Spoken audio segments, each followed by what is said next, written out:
Xəbərə keçməmişdən öncə videonu like edib kanala abunə olun ki, xəbər hər kəsin qarşısına çıxsın.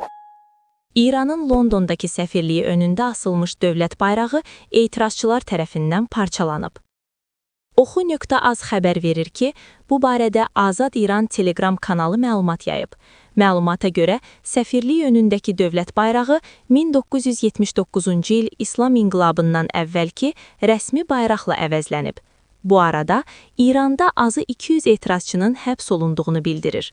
Əməliyyatlar zamanı onların gizləndiyi yerlərdən çoxlu sayda silah, sursat, qumbara və molotov kokteyli müsadirə edilib. İranlı Hanzala haker qrupu Mossadla əlaqəli olduğu iddia edilən 600 şəxsin kimliyini də açıqladığını bildirib. Onların ixtişaşların təşkilində və etirazların artmasında iştirak etdikləri iddia edilir. Dərc olunmuş hesabatda açıqlanan adlar arasında bir neçə tanınmış ictimai xadimin də olduğu deyilir.